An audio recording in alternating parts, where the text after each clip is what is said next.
not just a case. You're not just a client. You're a person, and you deserve support. You deserve simplicity. You deserve communication. When you hire an attorney, you deserve clear, risk-free advice that guides you to the best possible outcome in your injury case. And that's exactly what the advocates have been providing for over 30 years. After your accident, you deserve closure. You deserve compassion. You deserve peace of mind. You deserve an advocate. This is The Monty Show, the truth in sports talk streaming. When you want unbiased opinions about your favorite team without the spin, all you have to do is find The Monty Show, streaming live and available 24 hours a day, 7 days a week on YouTube. And now, here's Monty.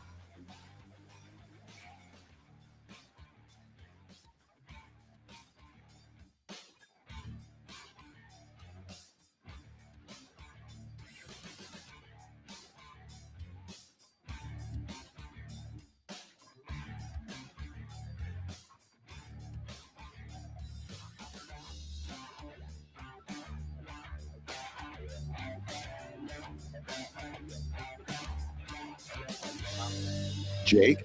Yes, now I can hear you. Yes. Okay, hey. Yes. The Monty Show is live on Wednesday, May 20th. You figure it out. 2026, as always, we are presented by The Advocates at theadvocates.com. The best injury attorneys 24/7, 365. And again, the best part about The Advocates is you never reach into your pocket to pay The Advocates. No, friends. In fact, you don't pay The Advocates unless and until they win your case. So go get that clear, risk-free advice. And when I say clear, risk-free advice, the advocates are going to tell you straight away, hey, your insurance company's handling this. This is good. Or, hey, you don't have a case, or you don't need a lawyer. They're going to tell you that because the advocates only get paid when they win your case. So you have nothing to lose at theadvocates.com. Make sure you tell them you heard about it on the Monty Show. Oh, as the college football playoff world turns, pretty interesting to see. Yesterday, I don't know what Tony Petitti's angling for. I don't know what Tony Petitti's trying to accomplish, because I'm very interested in the rhetoric. Is rhetoric the right word? That might be harsh, but I'm very interested in the rhetoric of how the Big Ten is positioning itself as this moral high ground or elitists, that we're the ones making the decision. It'll be 12 or it'll be 24.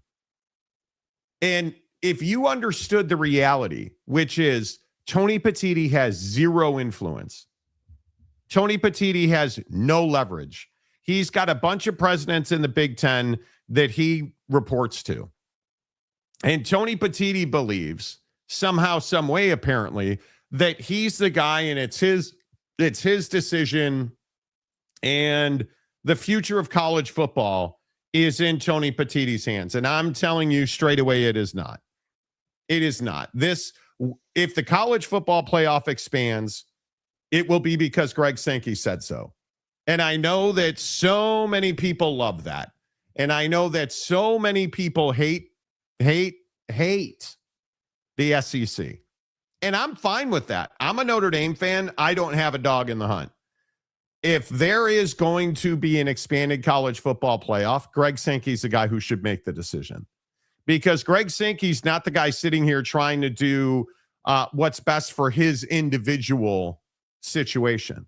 Greg Sankey, I think, has repeatedly said, I'm going to do what's best for my member institutions and the game of college football. And Tony Petitti clearly is not thinking in that light. And I think it's absolutely why I laugh at Tony Petitti today. I truly laugh at Tony Petitti, because we can sit here and we can go round and round about what's right for the future of college sports. I don't think there's any question we're going to expand.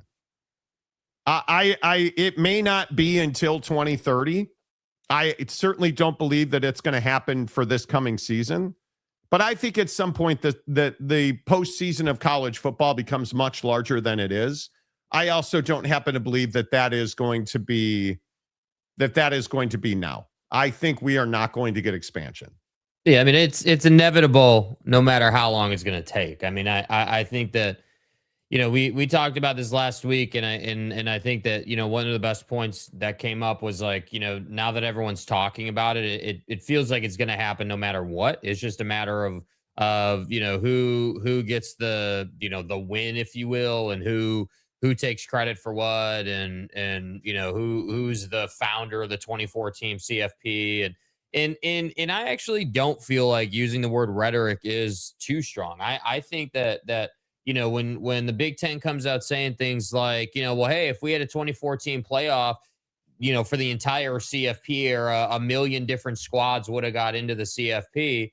I read that yesterday and I was like, yeah, I don't know that I like that. I don't know that I want everybody and their mom in the college football playoff. Like, the fact that Tony Petitti wants to come out here and say things like, when I was in Major League Baseball, I never had to advocate for why we needed more teams in the postseason. Yeah, well, here's the problem with that, Tony. You're not in Major League Baseball anymore. You're in college football. It's a different product. It's a different landscape with different fans and different people. And so the clear difference is that college football doesn't need more viewership per se, right? College football doesn't face the same problems Major League Baseball did when you were there.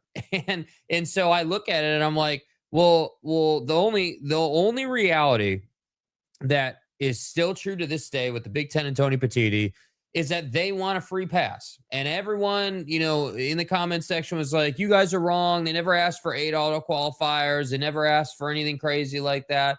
And I'm telling you, they did. That's where the genesis of the 24 team playoff came from. So now that got shut down, and now that got struck down, now they're moving on to, well, listen, it's free access for everybody. Why wouldn't we want that? Right? Like, if we've had this for a decade, so many other people would have benefited. I mean, we're just trying to help everybody, which I couldn't disagree with more. I don't think you're trying to help everybody.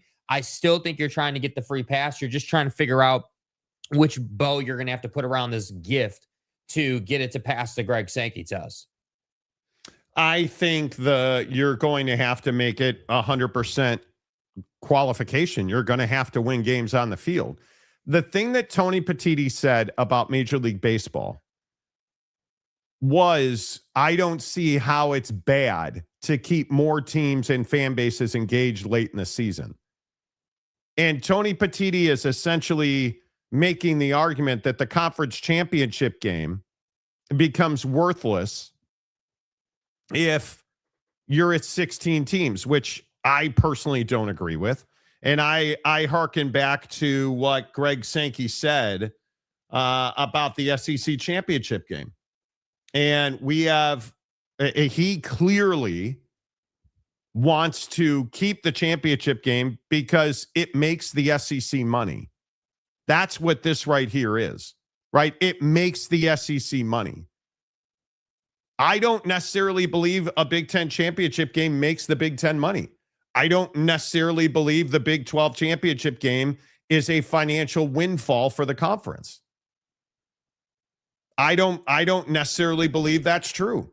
And when you start chopping this stuff up, the one with everything to lose is the SEC, because they're making so much money outside of the traditional media rights deal. Their games are much more consequential. You don't get I was looking at Big Ten schedules last night.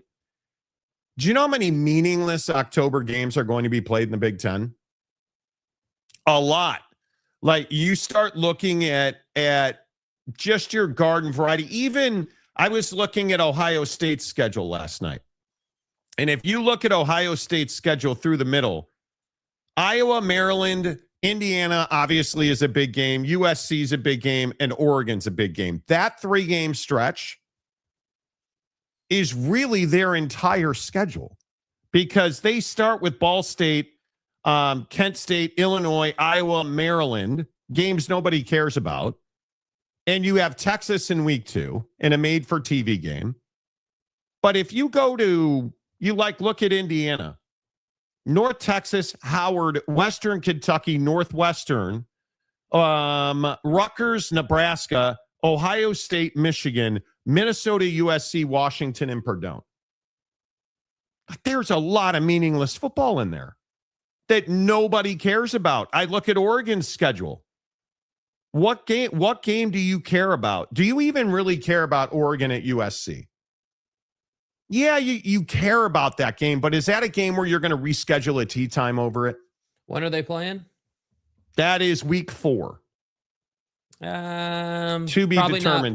Probably in week 4. Probably not rescheduling a tee time. No, probably not. Right. No. And then it's UCLA. This is Oregon. UCLA, Nebraska, Illinois, Northwestern at Ohio State, Michigan, Michigan State, Washington. Yeah, and there's a lot of. Yeah, it's 2 games. That's it. It's a lot of meaningless football. Mm-hmm. A lot. Like USC pretty much has to win 11 games to have any chance.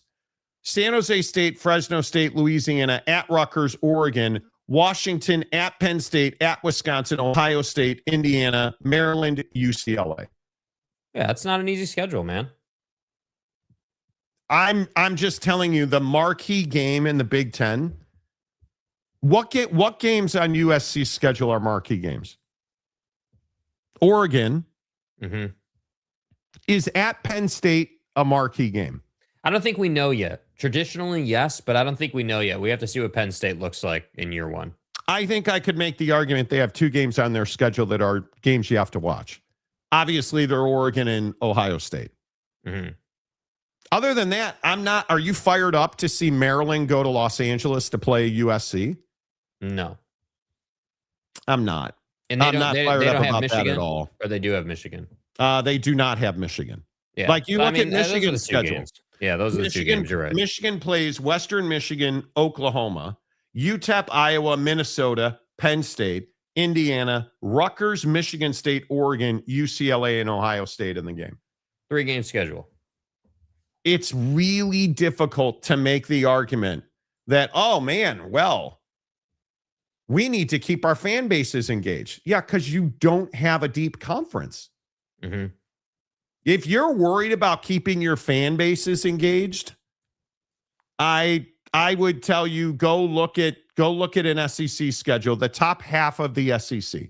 Not the Georgias, the Bamas, their fan bases are engaged no matter what. Right? Their fan base, I think we all agree. But if I go look at who's a middle of the road SEC team, if I go look at Florida, for instance, you've got Summerall there now, like there's expectations. Florida Atlantic, Campbell at Auburn week 3, Ole Miss week 4, at Missouri week 5, South Carolina at Texas, Georgia, Oklahoma, Kentucky, Vanderbilt, and then at Florida State. That's 5 legitimate games where you're playing at Auburn, Ole Miss, Missouri, Texas, Georgia, Oklahoma, and Florida State. 7 games. All potential CFP teams, depending on how the season goes. Like, that's incredible to me. Yeah. That's the difference right there between the Big Ten and the SEC. Yeah, well, and the funny part is like the argument they're making is we got to keep our fan bases involved. But what happened to, hey, you won 1 million national championships in a row and you guys are relevant at the end of the season?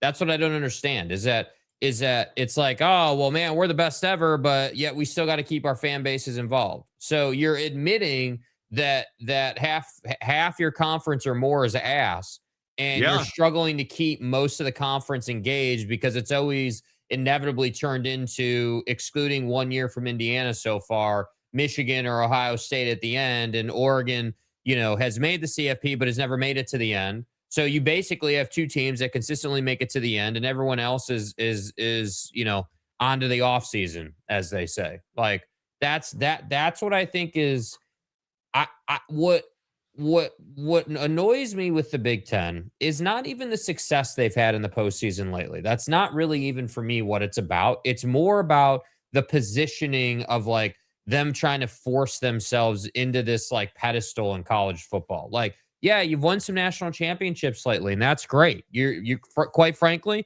you needed to do that. Like we were all sick and tired of the SEC and the Saban era and Kirby dominating, and everyone was complaining that the SEC was ruining college football. And so finally, you guys decided to wake up and win a couple of national championships. Good for you. That doesn't make you the best conference in college football. And And I've been waiting for Tony Petitti to at some point come out and say anything about anything.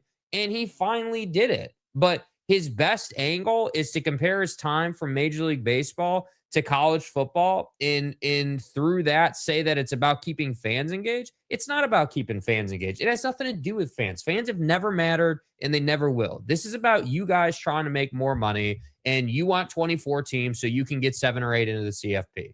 And I wish we would just all get on the same page about it. Like, literally, none of the fans matter. They're all going to show up anyway. It's just about how many of those buildings can we fill up to get into the CFP. And once someone admits that, then I think the conversation will be able to move forward in a better way.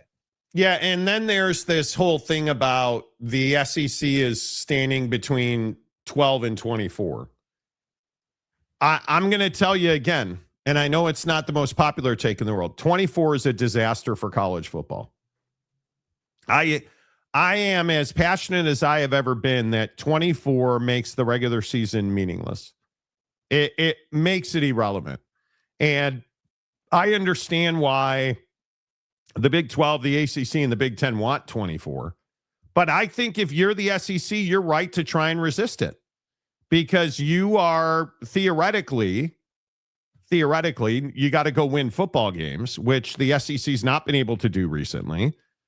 But theoretically, you're in a position where you're the only conference in college football that can prove it on the field if you are able to get the strength of schedule, strength of opponent, and record versus P4s as the 3 measures of who's in and who's out. Right. And if you're able to do that, especially the strength of opponent, the SEC is going to have a lion's share of those 24 teams. And to me, it makes a lot of sense if you're the SEC to fight until people are willing to win it on the field, to qualify on the field. That's the main thing. It's the scumbag Ward manual. Let's try to, tilt the decks in our favor. Mm-hmm. That's got to stop. That's got to stop. And it backfired spectacularly, and I appreciate that. But you can't continue to have the corruption, and I understand that's what we do in this country now. Everything's corrupt. You cannot continue to have the corruption that we are seeing in the college football playoff and the disillusionment of the college football playoff and the who's in, who's out argument. It needs to be football and who won and who lost that singularly determines who gets into the college football playoff. Yeah, it is truly that simple. And I think that the pundits, I think might have been Feinbaum, maybe somebody else, but this ongoing conversation around like expectations for head coaches if we were to be in a 24-team college football playoff, like look at how it works now. I mean, look at the fine line you're walking as a head coach. If you're at these different stages in the success arc in college football. Like if you're the head coach who, is contending to win your conference each year, but maybe isn't good enough to get into the CFP yet. That's a different level than in the CFP, but can't win a natty, versus in the CFP and competing for a natty every year, but just haven't won it, versus actually winning a CFP national championship. And so I look at this and I say, okay, well, just because there's 24 teams and just because there's more access, do you think that means that the pressure on you is going down? No, the pressure is going to go up. The firing and the coaching carousel is going to speed up because there is more access. So expectations go up. Hey, Missouri. Hey, mid-level 15 to 20th ranked team in the nation. That coach of that squad will have more pressure on them than they've ever had because they now have a free pass of sorts into the CFP. Yeah. And so I just think it's this deal where I agree with what you said just a couple minutes ago. Like Tony's trying to position this as like, oh, we're just helping people and we're trying to get more people engaged in the sport. And it's like, yeah, but here's the problem, man. The sport doesn't need more people engaged. It's arguably as popular as it's ever been. Like you guys, we're on the same page that when we talk about relevancy of college football, you understand when the CFP is going on, like, well, we're in that part of the sports calendar.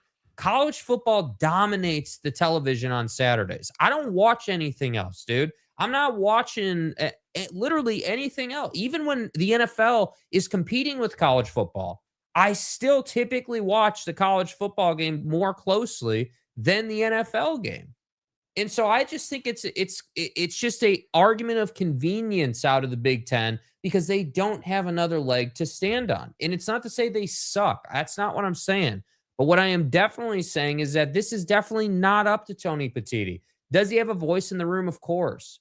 But Greg Sankey is the guy that's going to say yes or no to this. And I don't care how many coaches come out and they're like, oh, man, we got to have this. Greg and ESPN are the ones in control. They have the contract on the CFP now. They will have it moving forward. And I just think Tony Petitti said that yesterday. If the SEC doesn't want to go to 24, we'll stay at 12. That's basically what he said. And it just I'm worn out on the lack of leadership in a really important time. This is when you need leadership and you need somebody that can bring all of this together. And maybe it's this Jamie Pollard argument, right? Maybe it's the nuke button that Jamie Pollard went on yesterday about the SEC and the Big Ten. It's frustrating because collectively the four conferences created the CSC. And we spent a lot of money. The four commissioners spent a lot of money creating the CSC. And so then to have two of the conferences not want to adhere to it is perplexing to me. Because then it's like, well, why did we spend the money? If you didn't want rules, then why did you create this entity? That's what's frustrating to me. The same people that say they want rules only want rules if they don't apply to them. I mean, I said it 3 years ago. Yeah. Let them break away. I'd say I would turn it around and say we should break away from them. Let them go, but they have to go in all their sports and see how fun it is to play baseball and softball and track when it's just the 20 of you, and that's what I think we should do. But I'm one person and, that's probably a little more draconian, but that's how I feel about it. Like, let's quit talking about it. Quit threatening. Go do it. But if you're going to do it, you don't get to just do it in football and then keep all your other sports with us. No, take them all. See how fun it is. First of all, shut up. Like, just you're detestable. And the thing that I hate about this kind of stuff is you have done everything you can do not to win football games in the last year. You have had your coach sit up there and talk about how players took discounts. Then that coach left. He took all of his players with him. Monty, loyalty. I think the hardest part for me with stuff like this nonsense out of Iowa State is you want to be a tough guy. You need the Big Ten and the SEC. If you're at Iowa State, with all due respect, you're invisible. You are. Are you relevant? Yes. I again, am I moving a tea time to watch Iowa State football? Not a chance. They did get what did they get? What was that matchup there to open the season last year? Big game last year to start the year. You did get that, but neat. Yeah, I mean, I think that I mean, I agree. I think that, look, someone's got to say it. So, I mean, I got to give bro credit for at least saying it, but it's unfortunate that it's the Iowa State AD. Like, where's the Texas Tech AD?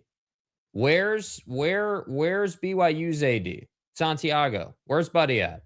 Not being stupid. Not being stupid. Well, why would you say this out loud?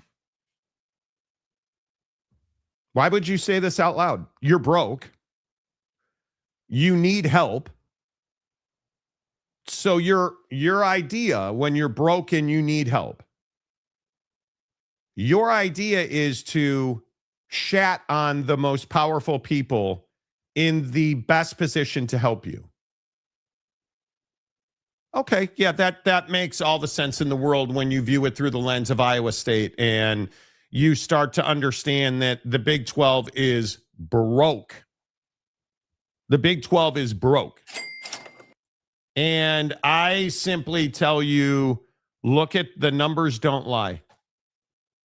Iowa State lost $1.8 million. And their total revenue was $118 million. One of the lowest numbers in the conference. And now is the time when you want to grandstand and call out Greg Sankey and Tony Petitti. Now's the time where you want to lose your shit over the College Sports Commission. Like, are you winning? Are you an example of what's right in college athletics? You're not. You're not. And I think everybody loves to get just all puffy chest and this is cool. And what did he accomplish with this diatribe? Yeah, I mean, I don't know that he accomplished a lot. I think that the dynamic of the Big Ten and the SEC want what they want and they're just out for them, I think is something that resonates with fans a lot, and fans want it to be a big issue. But I think that the problem with that is in the boardroom, like in the actual meeting that takes place between these people, I don't necessarily think that that's what it is. I think that the Big Ten and specifically Greg Sankey and the SEC feel this obvious responsibility of, hey, we're the two most successful conferences in college football, and we do need a better system. But that is what's being bandied about. And so Jamie Pollard coming out here as the Iowa State AD and ripping these guys, yeah, it's probably not the smartest strategy. I don't even disagree with that. But I do think that college football from a leadership standpoint could use more of his energy at a minimum. I mean, we never really ever hear people coming out and just giving their honest opinion, about a situation. Again, I agree. It's not a smart strategy to be ripping these guys when you're losing money. You just lost Matt Campbell. You were relevant. You were competing for a Big 12 championship. That's definitely not happening this year. And I don't know when it's going to happen again. Good luck, dude. Like, good luck. So. I love this idea that somebody needed to say it. They didn't. They actually didn't need to say it. This is not how business gets done. This is not communicating. This is, I'm irrelevant. I don't have a voice. I don't have a seat at the table. Let me stand in front of the media and everybody will put this on their little blog. That's what this was. Mm-hmm. Because if your idea of success is let the Big Ten and the SEC break away and let's see them schedule badminton, got them. Oh, man. Wow. Dude, I felt that in my soul. Holy cow. No, you should probably shut up. You should probably not talk because it's cool, bud, that you want to pull on your khakis and your polo shirt every day. And this is a guy who cries poor, but won't get a job. That's what this is. Do your job. If you believe that there's such a problem, build a coalition.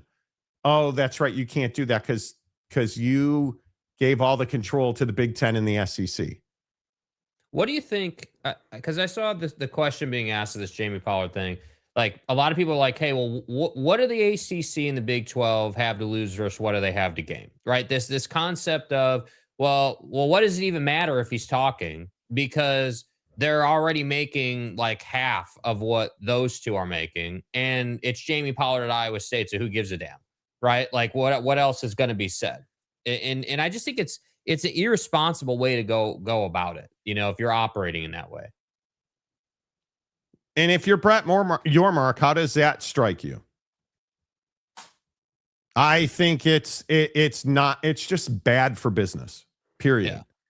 I don't know how else to continue to say you agreed to give the Big Ten and the SEC control. There was no gun to your head. You agreed to do it, and now you're crying foul about it. You have to, and it's what we struggle with in this life. You're making terrible choices repeatedly.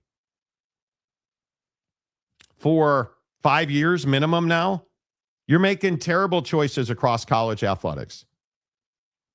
And you don't want to deal with the consequences of those choices. If you don't like your life situation, you got to change that.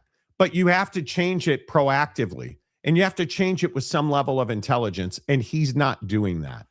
And the Big 12 is not doing that. The ACC is not doing that. I can go back to TCU. I can go back to Baylor and Oak State and all of these institutions in this league. And this is my biggest gripe with the Big 12. The numbers don't lie, man. You're losing money. Most of you are losing money. How many positives are here? One positive, and it's K-State, who doesn't pay anybody. Yeah, you know, the incredible thing too about the graphic is not just that point of just only one team being positive. Now, obviously, there are some who are NA like BYU or Baylor or whatnot, but for the most part, yeah, only one team positive. But the incredible part to me is just the revenue column. Like K-State being $12 million to the positive with only $103 million in revenue is wild to me. I mean, again, if I asked you the question without ever showing you the graphic, hey, who's bringing in the most revenue? Not profitability, but just pure revenue in the conference. Kansas probably wasn't your first answer. Colorado probably wasn't your second answer, and TCU and Oak State probably aren't your third and fourth answer. And that's what I think is really interesting about this conference is that you've got, like, again, $161 million for Colorado, but you were minus $43 million. Like, and the football team is ass. Like, what are you doing? What are we looking at here, bro?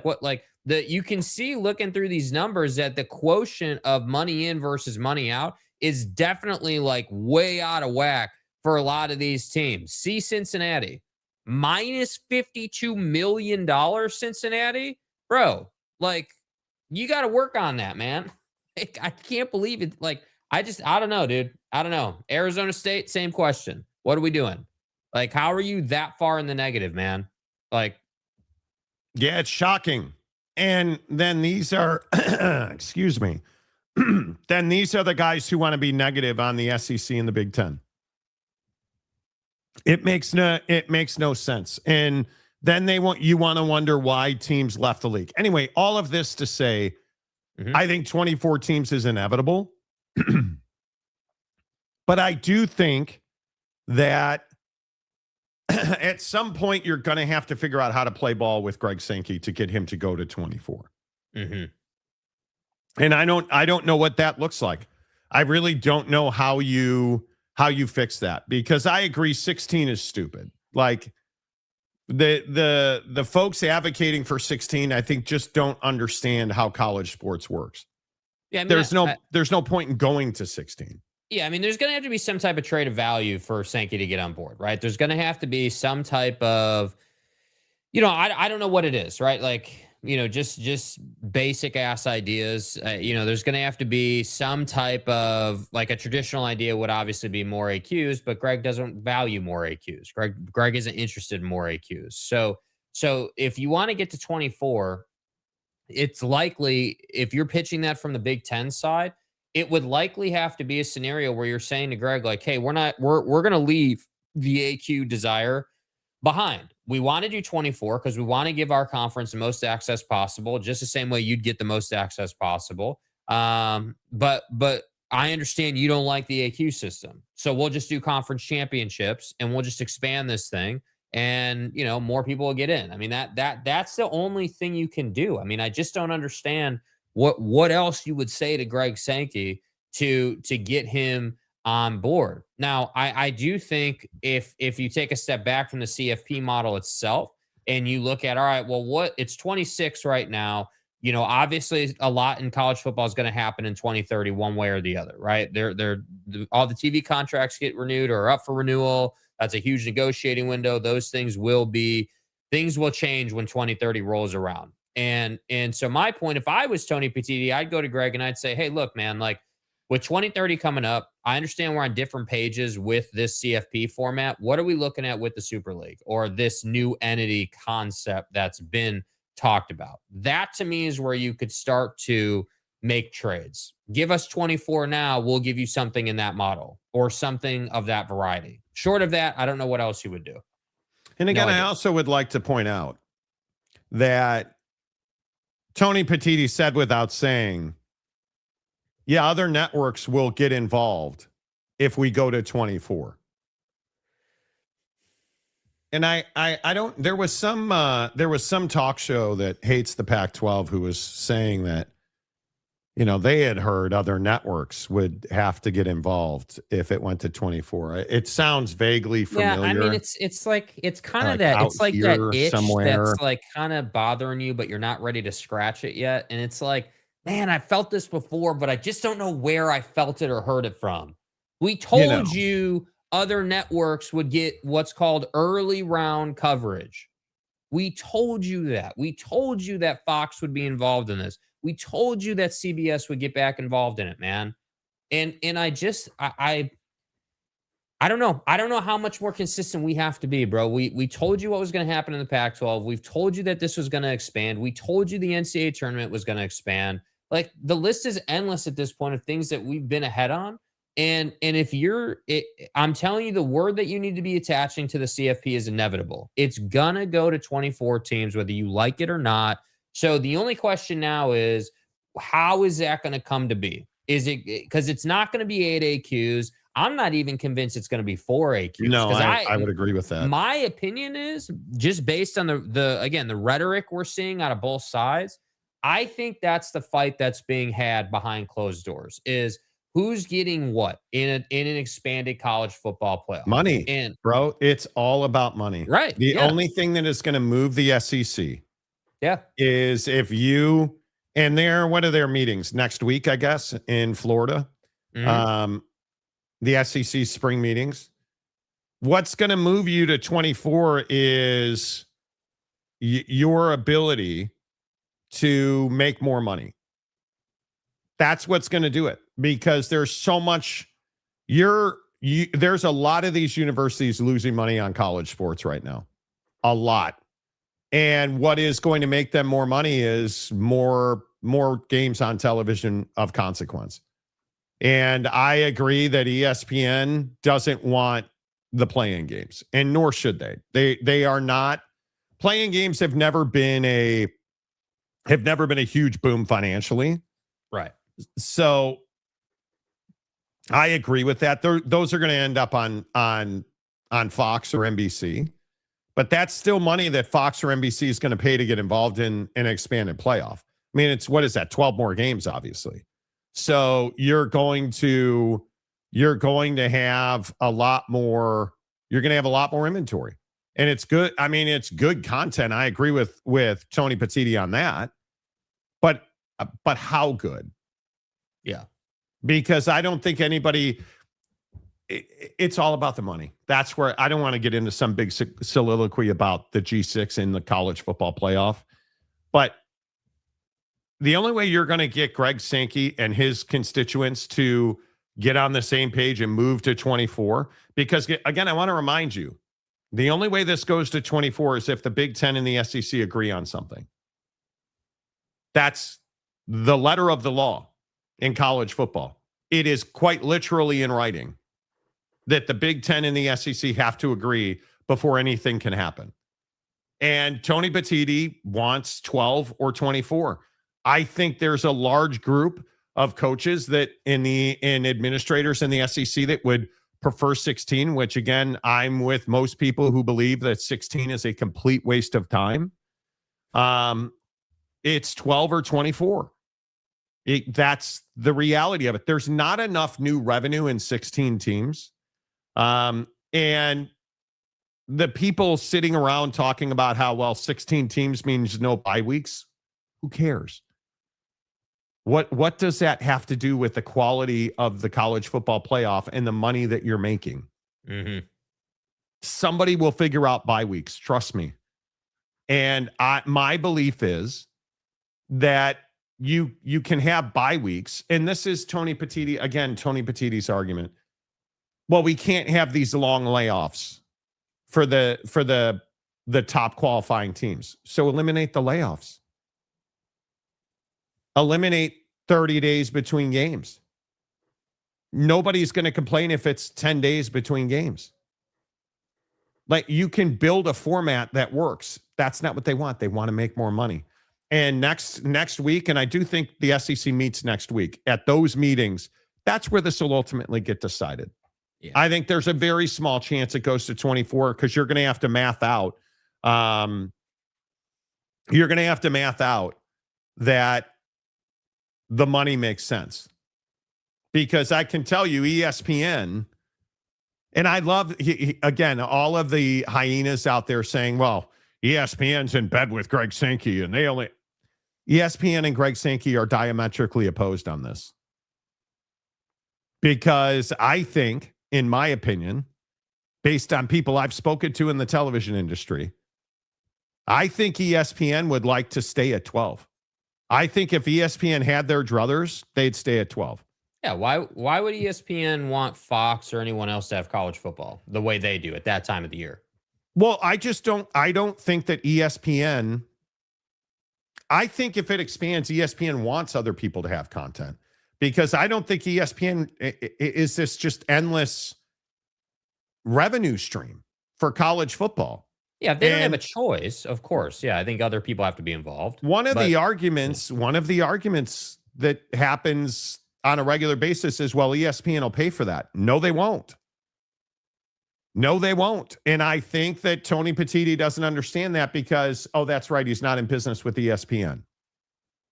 And you can vilify ESPN on whatever level you like. ESPN and ABC and Disney, they are the behemoths in sports broadcasting. If you are not in business with them, you pretty much don't have a product. And it really is as simple as that.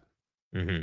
You have to, on some level, be in business. And the Big Ten, obviously, with the college football playoff and some of the early season made-for-TV matchups, is in business with ESPN.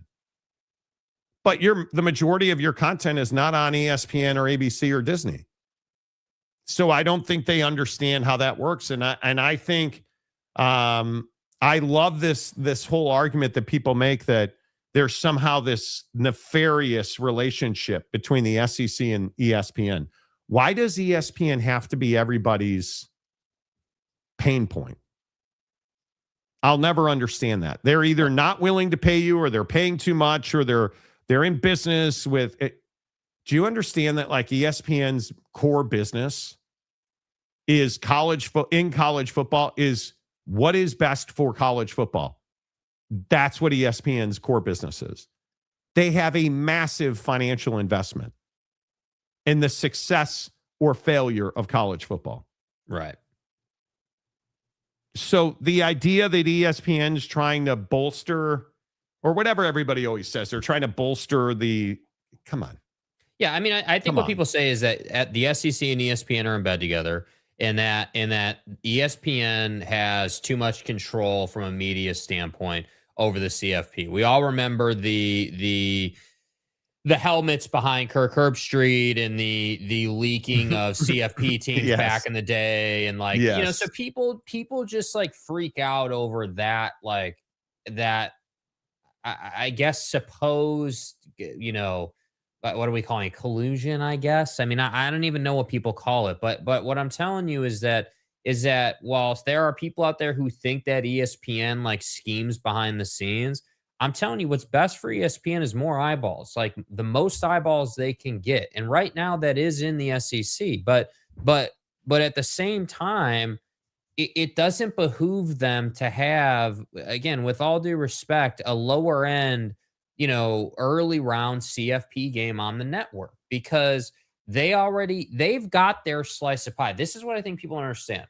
If you're a TV network right now that's not involved in the CFP conversation at this point, you're already late to the party. ESPN already beat your ass on this topic. You're just showing up, trying to pick up on the success they've built so that you can gain some revenue, which generally speaking, I don't have any problem with. If I was Fox or CBS or NBC or whoever, like, yeah, I'd probably try to get a piece of the pie too, but let's not go and beat Greg Sankey up or, beat ESPN up because they had the vision in the path before any of you guys did. Right. Like that's not, I just don't think you understand ESPN is spending $4 billion a year on college football.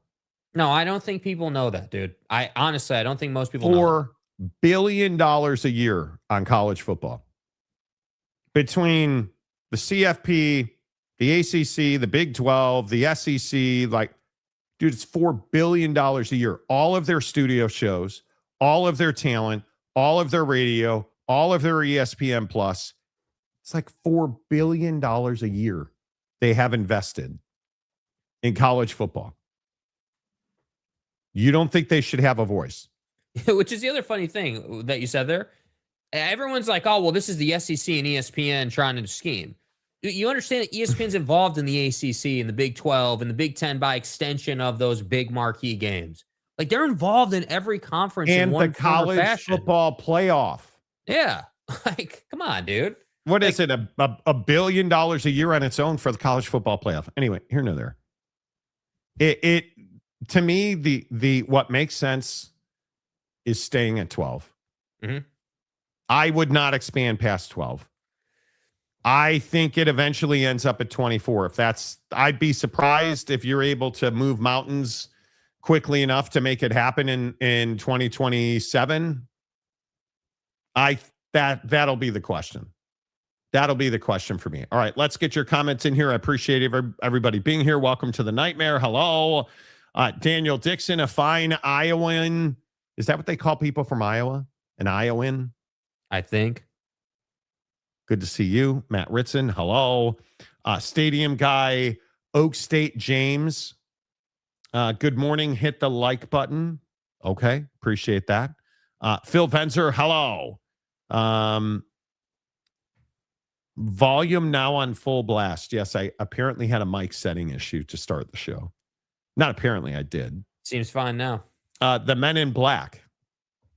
Yeah, we've had good synergy this week, dude. We had good synergy this week. Like, we're both wearing black today. We wore blue yesterday. Like, we're in the same synergy. And no, we don't coordinate outfits. So today I'm wearing cashmere. Yeah, must be nice, dude. I've wanted one of those for ages and haven't gotten one. And then you rolled up with it. So nice job. They're on sale. I don't have one of them. I have two of them. Nice. I have one in blue and I have one in black. There you go. Yeah. They're on sale. Mm-hmm. Right? Let me see if it's on sale in my app real quick. It's probably on sale in your app because you're like a priority member with Nike with how much you get from them. I'm sure. Something like that. Wow, thanks for that. You know how long it's been since I bought a shoe? Oh, dude, it's been a long time. Yeah, it's been a long time. Yeah. Iowa State AD Pollard said the Big Ten and SEC should go do their own thing because they are cheaters and couldn't live without the other conferences. Yeah, I think that's dumb. Lopes fan Gabe, hello. Yes, please hit the like button. Ball and Kent State are not states. Are you sure? What? How many holes are in a straw? Is cereal soup? Talking this nonsense out here. North Texas is top 7 in the state, Monty. I've heard that. Cryptic Warden, hello. No nightmares. That's Texas State. I get them confused. They're all interchangeable, aren't they? Mike Smith is here this morning. Still not a member. Not as many going to see Ole Miss since Lane said it was segregated. I sent Jake a story last night about the NAACP and the Congressional Black Caucus encouraging recruits not to go to schools in the South.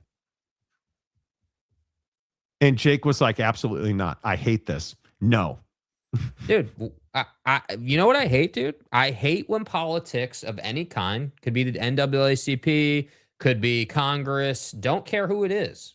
Stop leveraging college athlete to achieve your political agenda, dude. Like, if college athlete wants to go to Ole Miss or LSU or whatever school, it doesn't even matter what school, any school in the South, I don't care what school it is, Directional Institute, for all I care, then they can go there. Stop trying to tell me, hey, dude, we're lobbying these kids not to go to schools in the South because of the gerrymandering efforts by a certain sect of the political landscape right now. I'm not here for it, dude. How about this? How about you take your wallet out of your pocket, You hire a marketing firm or a videographer to make a video for you where you're talking about the issues.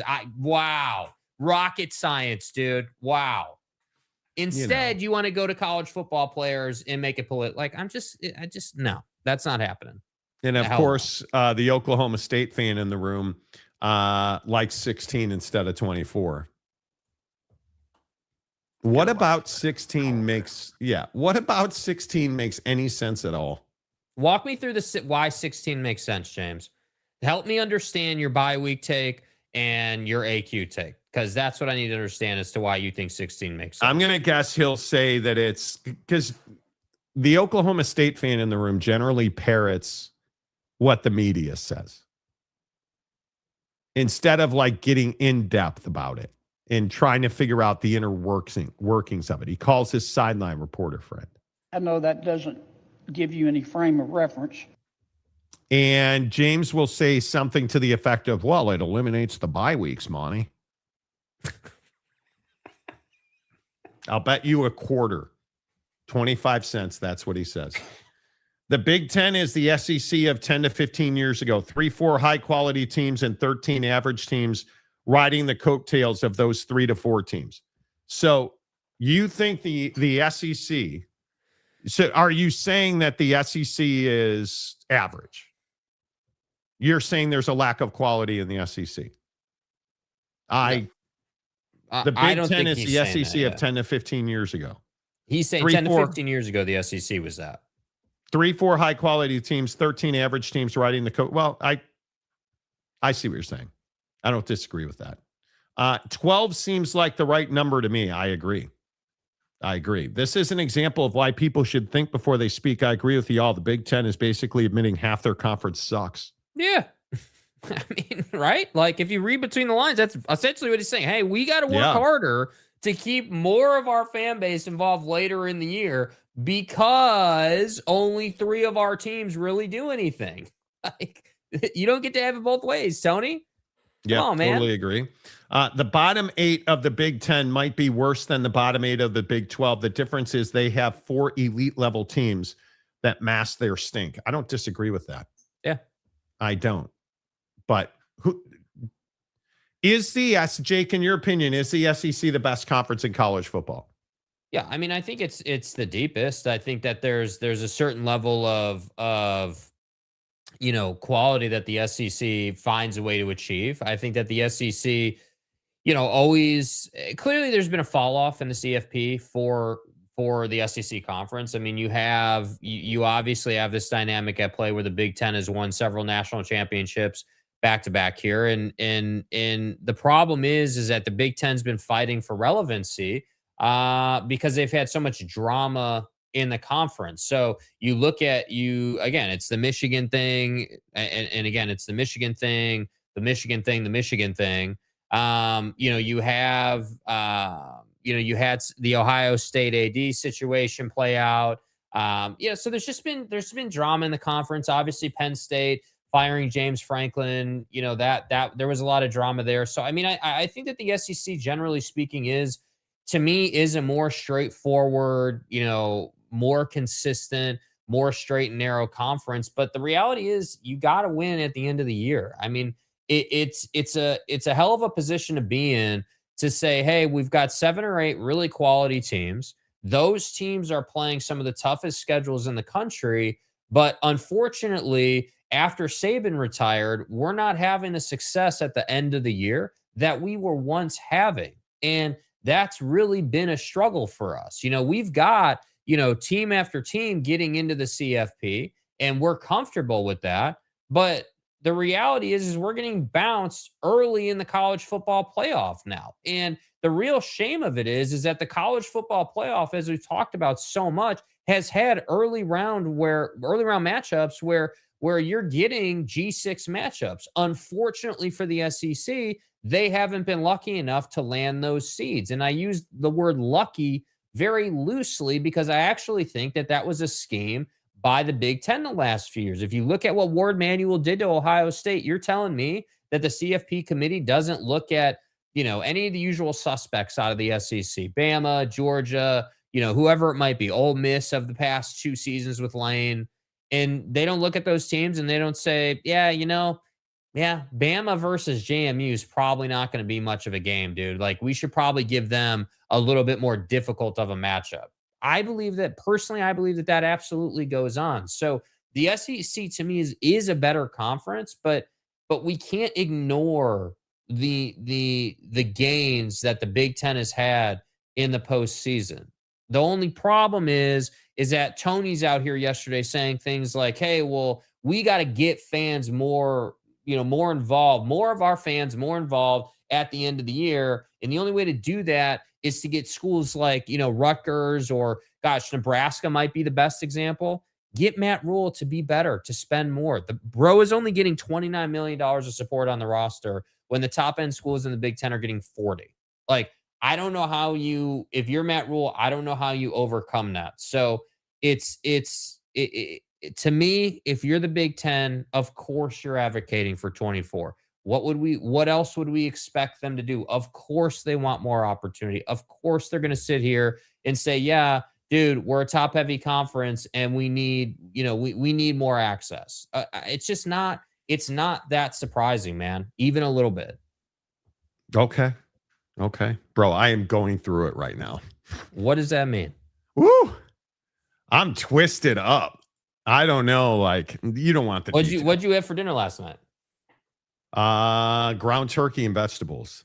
Okay, so the usual. Yeah. I'm twisted up right now, dude. I don't even know what the story is. Like, it is. Sorry to hear that, dude. That's definitely unfortunate. Yeah, it is. It is not ideal.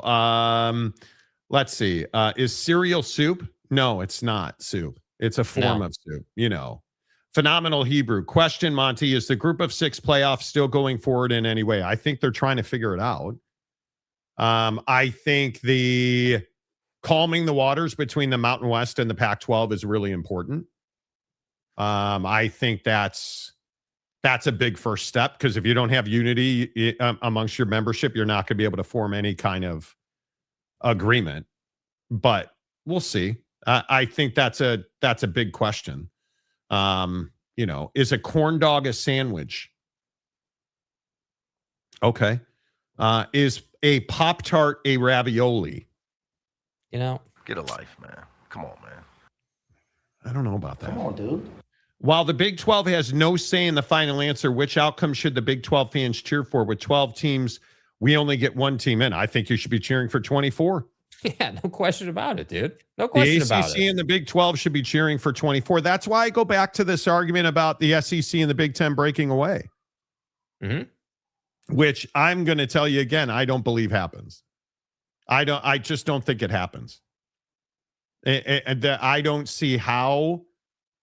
I know they've talked about it, as we have discussed on this show. But there is no Tony Petitti and Greg Sankey, I don't believe, are philosophically aligned on pretty much anything. And I think Greg Sankey is opposed to shrinking the game of college football.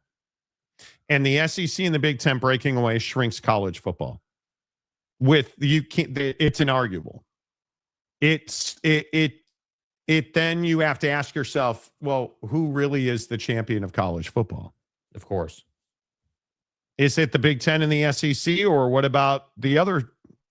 What happens to the ACC and the Big 12? Or wait, let me rephrase that. What happens to the members of the ACC and the Big 12 who don't join the SEC and the Big Ten's new venture? Do you just become G6 schools? Right? And there is no logic in the Big Ten and the SEC breaking off and doing their own thing. There's just no logic in that. It does not make a lot of sense. Like, math that out. In what way does that make a lot of sense? Yeah, I mean, it's clearly limiting to the sport. I think defender of the Big Ten and the SEC breaking away, people who support that concept, they're going to say, well, the SEC and the Big Ten already win the most games of consequence anyway, and those are the games that we pay attention to anyway. So why wouldn't we, we're not going to have any different issues come up if it's just them playing at the end anyway. That's what Defender's going to say. But my opinion is that I think that the Power Four, look, the Power Four have a nice number of teams here where you've got enough teams to create a reasonable playoff bracket of sorts, but not too many teams where it's just arduous to have a good playoff system. And the dynamic at play that needs to continue to play out, no matter what format we go to, is the SEC and the Big Ten need to keep making their living. And here, let me use my own phrase, putting enough butter on the toast to pay the bills by beating the hell out of the Big 12 and the ACC, excluding Miami because Miami's been on a heater the last 2 seasons with Mario. And I think that the Big 12, and I've been saying this for the past 2 months now, and I hope people are paying attention, but the Big 12 is in a dangerous time, and nobody's talking about it. But every day that goes by that you have yet another team, another school struggling to put together a proper P&L and win football games at the same time is yet another day and one step closer you are to being leveraged, and leveraged severely by these bigger conferences. And I'm not saying the Big 12 is going to dissolve or disappear or go away. I'm not saying they're going to get Pac-12. But what I am saying is that at some point, the Big 12 has to get back to actually winning games of consequence. It's embarrassing to get shut out in the CFP the way you did. That can't take place. I'm fine if you lose the game, but lose it in a competitive way. Make it a field goal game. Make it a one-possession game. So, hell yes, they want 24, dude. BYU is in last year in a 24-team CFP. Facts. Like, they're in. Like, it's better for the Big 12. That's why all the low-end bottom feeders want this, and that's why Tony Petitti is never going to escape the allegations that it's a low-end bottom feeder-ass take to be like, yeah, you know what? We need to get our fans more involved at the end of the year because you're essentially admitting your conference's ass, which we already knew. Like, that's what this is, man. Yeah. Good luck. Yeah, I don't disagree with that. I would agree with that. Also, speaking of the ACC, this has been this has to be Dabo's last year at Clemson unless they've given up on being relevant. Tampering 101. Dabo. Tampering. Who are you, Sonny Dykes? That's like a whole nother level of tampering. You know. Stadium guy James, what makes sense is Big Ten, SEC, Big 12, ACC to form a super league. Bro, okay, answer the question. Why do you want 16 teams? Answer the damn question. I haven't seen your answer on that. If you answered and I missed it, I'm sorry. Matchup throwdown. Cereal is a type of noodle, I believe. Ooh. Hot Pockets are just stuffed breadsticks. Nope. Can't agree, dude. Nope. I don't understand doing double the games in one swipe. I don't care. I like 16. It's money, man. You should stay at, if you're going to do 16, just stay at 12. Just stay at 12. It really is as simple as that. What is terrifying about those Big 12 financial stats is that you are Ryan Smith and Cody Campbell's NIL commitments away from being the Pac-12 with better basketball. Well, you're not wrong. Not wrong. I mean, you're not wrong. Yeah. I mean, you look at these numbers, dude, these are scary numbers. Obviously, Kansas is making a whole lot on basketball, as they should, right? Colorado, TCU is not making money right now. But BYU is making a lot of money right now. Mm-hmm. A lot. They have great brand deals. They have a great enterprise. Like, they're making money. There's no question about that. So I would, these numbers are terrifying. They're terrifying. And this is why the Big 12 supports 24 teams, because you're basically getting one team into the playoff every year. That's what I said about BYU yesterday. BYU has to be perfect.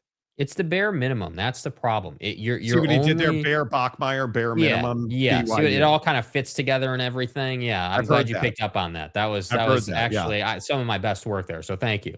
But You they're know. just doing the bare minimum, right? You're just your conference champions getting in. That's it. You're never once have you put two teams in, dude. Never once have you had a year where you've just dominated and I'd even go as far as to say TCU is really the only team that one TCU year is the only time the Big 12 has ever shown any ability to compete with the big boys. Like, that's really the only time. Yeah. I like the idea of 16 so top seeds can have another game on campus. Do they get more than one game on campus? Because essentially you're adding play-in games. I don't think that gives you... I mean, look, at 24, you get 2 games on campus. So you support 24. Just fall in line, James. Fall in line. Say your prayers. It is literally a stick form, and it's stuffed with filling. Stuffed breadsticks. No, dude, it's the shape of it. It's not a stick, dude. Oh, man. It's the cherries, dude. My wife has figured out it's the cherries that is crushing me. So it's cherry season here in Washington. Mm-hmm. And I've had a lot of cherries the last 3-4 days. Since we got back from Hawaii, knocking it down. I am on a heater of cherry awesomeness. Are these cherries you got from a store or like from a stand at like a farmer's market? Both. Okay. I got a bag of cherries that I pretty much engulfed over the last 3 days. Don't play that sound. I got a bag of cherries because that was pretty close. I got a bag of cherries at Pike Marketplace that was unbelievable. Unbelievable. And if oh yeah, they are. Cherries are a natural laxative, especially if eaten in large quantities. Their ability to stimulate bowel movements is driven by several key factors. What you learn on the Monty program? I did not know this about cherries, dude. I did not know that was the case, man. I didn't know that either. They have natural sugar alcohols. Bro. Sugar alcohols draw water into the intestines and produce a mild laxative effect. Dietary fiber. A serving of cherries provides a mix of soluble or insoluble fibers. Try to limit cherries to 5 to 7 cherries per. Who eats 5 to like 30. These are not grapes, dude. You cannot eat cherries like grapes. Dude. 5 to 7 cherries? Who eats? Fucking do? I'd have already done it. Bro. Hold on now. I know that you're on the cut, dude, but you didn't need to go full cherry water butt mode. Cut better. It's not water butt, it's pilage. They also have fructose. Natural fruit sugars can also be laxatives if consumed in excess. Because of these properties, cherries are often recommended as a natural remedy to constipation. Holy cow, dude. Eating too many at once can lead to gas, bloating, and diarrhea. Yeah, now you tell me. God damn it. How many do you think you had? Legitimately. Let's just do over under. Over under 20. Over. I was thinking over under 100. Like I've eaten a ton of them in the last week. I love cherries. We get them at Costco. We get them at Pike Marketplace. Was there corn in your vegetables last night? Yes. Yeah. See, I mean, this is tough now. Yeah. The good news is, if this is what it's been, You guys do not care about this. Yeah, but this is an incredible revelation, dude. That cherries do this. Fuck. Why didn't anybody tell me that? Dude, I can't tell you how many cherries I've eaten lately. It's a lot. Bro, no cherries today, dude. We gotta take I'm a break. I ate them all. And I have evidence I ate them all. Oh my gosh, dude. And it's been rough. Like yesterday morning. The good news is it's compartmentalized into one incident. And then maybe there's a second smaller, offshoot, or there's like a second cell Side of quest. terrorism in your bowels. Mm-hmm. And then you're done with it. So you go and eat more cherries. And you know what I did? I was like, my stomach's not, I'm having these issues. I'm just going to have some cherries for lunch. Oh, no. Yesterday, I had sliced smoked turkey and cherries for lunch. Okay, now admittedly, I'm sure that was bomb because that actually sounds pretty good. But bro, I chopped up cherries. So for breakfast, you guys, and then we'll get back to sports, I promise. For breakfast yesterday and every day, I eat 2 pieces of Dave's Killer seeded bread with peanut butter and a sliced banana on it. I haven't had bananas. What did I put on my toast yesterday? Oh my gosh, bro. Okay. What did I have for lunch yesterday? Okay. Wasn't feeling great. Had a little bit of turkey and vegetables. What did I have after the turkeys and vegetable last night? Like, I have been on a cherry heater. This is your intestine responding back to you eating so many cherries, bro. Fuck you. Fuck you. You suck. We're done with it. We're out of cherries. Thank God. I went to Costco the other day and the cherries had mold in them. So I didn't.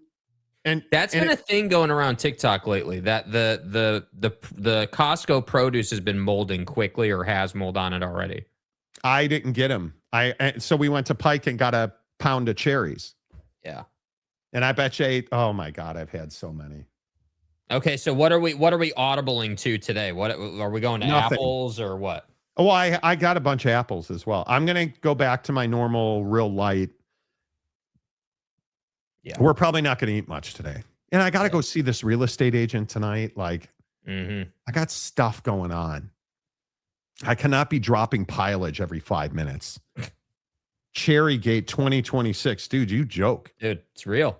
It's real. I had no idea that, yeah, of course, Tom Dean says, here's $2. Go get more cherries. That's so savage. And Thank you for Valhalla. The $2. I'll go get more toilet paper. Eat cherries and go for a jog. No, probably shouldn't. Nah. Oh. Well, at least it's learned. over with now. Yeah, at least I'm out of cherries. I wondered why I woke up so twisted this morning. Like, I almost didn't do the show. And everything? Yes, it was cramping, and you wake up in a haze and you turn on the bathroom light and it's super bright and it's 3:45 in the morning and you're sitting on the throne and you're like, dude, just make it happen. Yeah. And it doesn't happen. Get it over with. And it doesn't happen. Take a shower, go through your thing. And of course the show starts and you're just, it's brutal. Yeah. It's brutal, man. This is one of the showgrams that can go off the rails and still be awesome. Well, I appreciate that. Yeah. Monty at the store. Yes, ma'am. Can I get a pound of little red ass blasters? Bro. Oh. Well, hopefully this is the end of it. Yeah. Now, I woke up this morning and now I know I had, a system full of mud. But I woke up this morning and I'd lost 2.5 pounds after yesterday's. I'm telling you, that's the silver lining here. The cut is accelerated by eating cherries. But I don't think you have any. I don't think you have much more in the system at this point. So Yeah, I don't know what else can come out. Yeah, I think you've played that angle now. Yeah, I think because I ate cherries about 12 hours ago was the last time I had some cherries. Yeah. So it should be through the system now. eat cherries, and then drive on a backed up highway. No. Bro, it's bad. It's not Notre Dame in Paris bad, but it ain't good. That's not a gaming chair. Monty is still actively sitting on the toilet with mud butt, dude. Rough, bro. Rough, bro. Yeah, the back nine could be a problem, seriously. I kid you not. I kid you not. And the funny thing is I'm starving right now. Mm-hmm. Now I'm sitting here just absolutely starving. So, you know, speaking of the Big 12 being broke, what do you guys make of this Kelvin Sampson stuff? I'll just play it. Is this smart or dumb? Should Kelvin Sampson be talking about being broke? Research on why. So I've done some background research on why we don't raise money at the level that the other schools do. And I think basketball is a great example why. Our last really good year nationally in basketball was 1984. That was the last year we were on the national map. And so you think about the generation that went from 1984-85 to 2017-18. Think about all the graduates and all the classes we had during that time period. None of them had a habit of supporting our athletic department financially. You know, I don't have a lot of years left, and that's fine. So I can say things like this.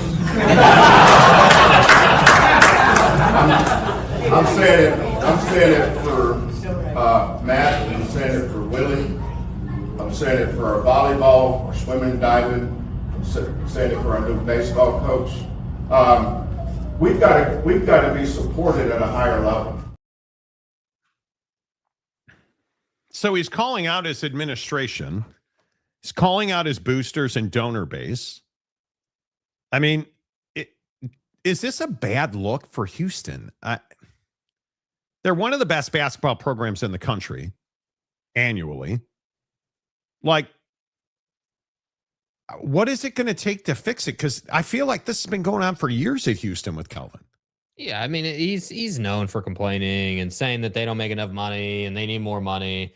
And listen, they do need more money. That's true. That's not factually incorrect. But I think there are phases to it, right? I mean, you've just joined the Big 12 recently, and I think it does take time to compete financially at that level. And he's doing a great job in basketball, and obviously, Fritz is doing a great job in football, and you're making progress. There's no doubt about that. But yeah, I mean, he's not wrong to compete for a Big 12 championship and to get to that upper echelon where you're pushing for 10, 11, 12 wins. Like, you're going to have to get top end talent to go out and make the plays that get you that 10th, 11th, and 12th win in the playoffs and in what have you. So I don't mind that he's saying it, but I guess I would prefer it to be maybe packaged a little better. Maybe there's some kind of actual investment from Houston to put him in a better position to talk about it. Like, I don't know. But you have the Fertittas, you have the oil money, like you have real money in Houston. Why is it not supporting Houston athletics? It's a great question. It's who knows? Who knows, bro? Who knows? Yeah. Yeah. At this rate, Save the Children is going to start sponsoring the Big 12. Dude, you're not even joking. You're not even, as much as you're joking, you're not even joking. Mm-hmm. Like this league, I think this league is in real financial trouble. And I know that Oak State James, who is a fan singularly of Oklahoma State football, loses his mind when I say stuff like this. But is this league, because of the Baylors and the TCUs and the Oak States and the Iowa States, K-State financially? Again, I'll put the graphic up. I guess we should just leave this up for the rest of the show. Are you going out of business? Look at the bottom five there. Cincinnati, West Virginia, UCF, Iowa State, and K-State. I mean, that is all on top of Houston, who's only generating $100 million, has zero surplus, and lost $47 million. And has gone to the Final Four and is an elite basketball program. And Willie is finally turning it around on the football field. Are you telling me that this is the reality at Houston? Is this the reality in the Big 12? Yeah, it is. And I think that's the scarier part. Yeah, I mean, I think that these schools, again, it's a combination of, hey, you're one of the bottom schools on the list in the red on the left-hand side for overall revenue generated, but your profitability is even worse. I mean, the Houston portion is really rough because, yeah, you only generated 100 million of that, but you doubled down on that on the graphic by having 50 million of the 100 million you generated come from subsidies and other donations. And so you really only generated, if we're using generated properly, you really only generated half of that revenue. And the other half was gifted to you essentially.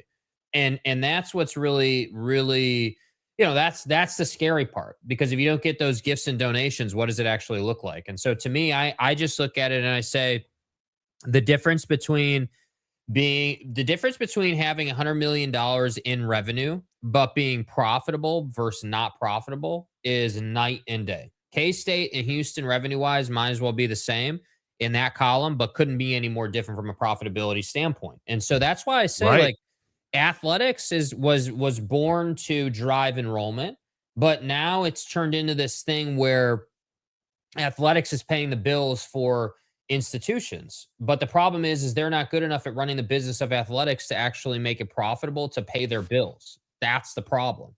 And so part of being profitable is winning. And if you don't win, you don't make money. So I just, like, you either have to go full in, all the way in, take the jump, take the leap, make the investment, or don't. Like, and that's part of my conundrum with Big Ten teams is you're making all this money from the media rights deal.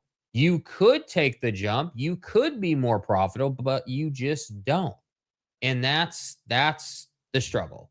Yeah, I would agree with that. I think this league is at a crossroads. You need people like Baylor to really step up and win games. You need Baylor to be a basketball and football powerhouse. I maintain the lifeblood of this league is in the state of Texas. Yes. You need Texas Tech, Baylor, Texas Christian University. In God's name, image, and likeness. Did you guys know they offer a demon program at TCU? With an MDiv attached. That's incredible. Anyway, the point is, you need the state of Texas to step up and carry the mail, dude, for this conference. What's up, big bro? That's right. When BYU and Utah, excuse me. When you talk Utah. But when you look at Kansas, Colorado, like, how is TCU making money yet can't win games? Yeah. How is Oak State making $153 million and they can't win games? Arizona State went to the college football playoff. Baylor, frauds. Right? Like, you look at the money at the top of this table, and it just is head scratching how crappy those teams are. Yeah. And then when you look at the victimization of Utah by Baylor, that also doesn't help your profit and loss sheet. You know what I mean? Yeah. Yes. TCU and Baylor are asked by keeping their coaches. Okie Light is the only one to change their coaching staff. Well, in Utah, but forced to change. Listen, TCU hired a coordinator from UConn and brought in a Harvard level quarterback. Bro, okay? TCU got an offensive coordinator. No, I'm not doing from UConn, dog. You know that school that allegedly is beating down the Pac-12's door? Yeah, that school. You went ahead and hired that OC in combination with Jaden Harvard Craig to be your starting quarterback. Yeah, man. Wow. I'm sure this graphic next year will look just so much different for TCU. I'd keep the numbers private too, bro. We'll see. Chewy. TCU has a new OC. They made good changes. I mean, you can't make it up, dude. Like, you can't make it up. Do you believe? I feel so bad for James. If TCU loses to UNC, Sonny Dykes will not be fired because they're ass. James, I want you to understand, if you guys lose to UNC, oh wait, Oak State's not playing UNC. Never mind. My bad. I got confused. Technically Christian University. Exactly right. Serious question. Do colorblind people see Colorado as just... Bro, dude. Yo, dude, chill out, bro. How did you even come up with this, dude? Chick. This is a new low. Hold on a second, dude. You woke up today and looked at the Colorado logo and said, "Yeah, I wonder if do blind people just see black, or do they see nothing?" Colorblind people see auto? Because it's color auto. Colorado. Yeah. Paul didn't go in the hoop. Yeah. Brilliant. Dude. Brilliant. Absolutely brilliant. It's incredible. TCU is a subpar, nationally irrelevant booty hole team. James, you brought this on yourself. Bro said booty hole team. Okay, speaking of booty hole. Yeah. Are you guys ready? Because this next topic is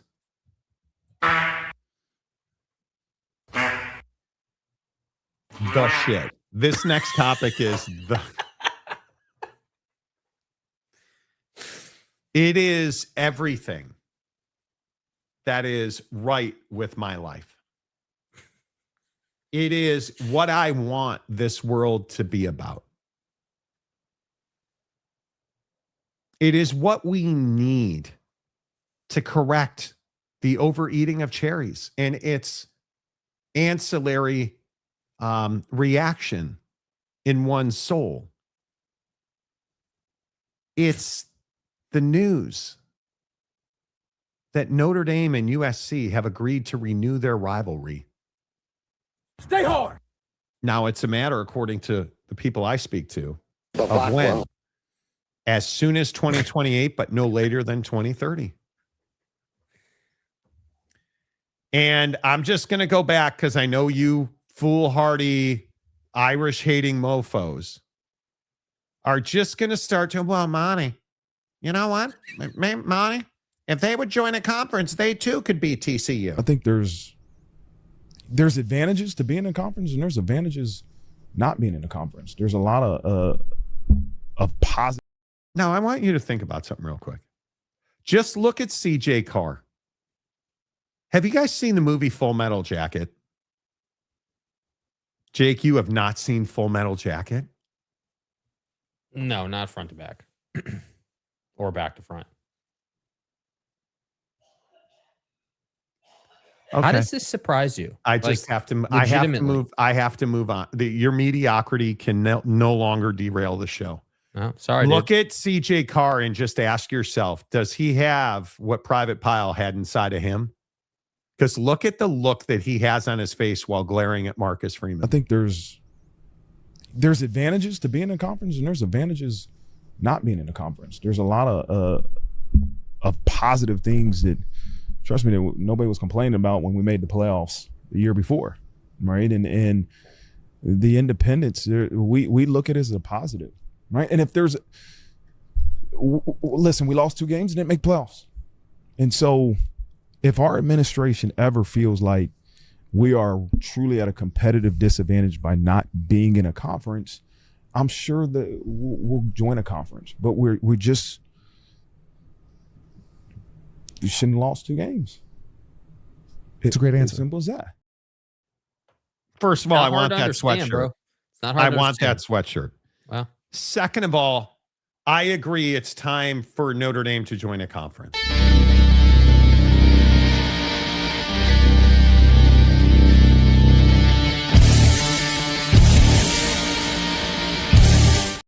I can't even do it with a straight face. I can't even do it with a straight face. I am not ready for the Coug Nation point. Coug Nation, are you ready, brother?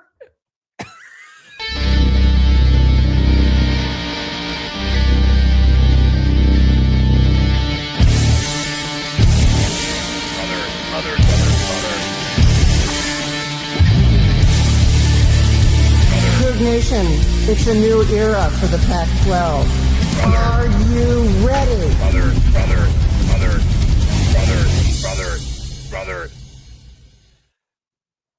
Hey, Coug Nation, brah.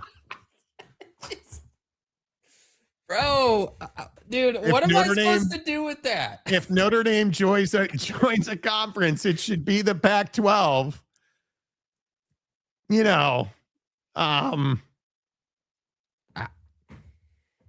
I think it's amazing that we are going to get USC and Notre Dame back on the schedule, in all seriousness.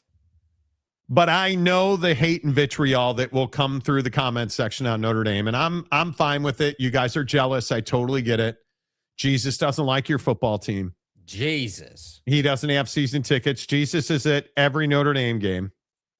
So it's why TCU sucks, frankly. And my point is, we need Notre Dame and USC on the schedule every year. And if we can get that back in 28, 29, or 30, and it becomes an annual game, the argument, of course, is where in the schedule should it be played? We all know early losses are better than late losses. USC fan was immediately bitching out in the Twitter comment section yesterday when I tweeted this because, we can't play Notre Dame, Monty. Oh, Monty, we can't do it. Don't let them do it, Monty. Like just losing their mind over it. Because why would you want to play good teams? Mm-hmm. Do we need Notre Dame and USC? Yeah, 100%. 100% we need it. It's a core rivalry in college football. I think that, you know, that's one of the things I don't want to lose in college football. Like if I'm going to lose the regular season, if I'm going to lose relevancy in the regular season with the 24-team CFP, I don't want to lose things like Notre Dame and USC. And I'm not a fan of either squad, but I am a fan of that game. You know, watching Caleb Williams cry on the football field multiple times after playing Notre Dame was enjoyable. Why do you have to throw a shot at the Bears? Why do you have to throw shot at the Bears? I'm not throwing shots at the Bears, dude. I'm throwing shots at USC Caleb Williams for crying on the field, dude. In his mom's titties. Yeah, I remember. Like, I'm not living it down. And it's I don't know, dude. You're such a hater. Yeah, whatever, bro. He did it and he shouldn't have done it. It is what it is. But I think that Notre Dame and USC needs to be an annual thing. Every single year, it's something you circle on the calendar. Now, here's the other question. Because I agree, 100%, Notre Dame and USC should play every single year. Notre Dame, because of our greatness. Notre Dame, our mother. Notre Dame and BYU are going to play each other and have mutual interest in keeping that as a regular game on the schedule.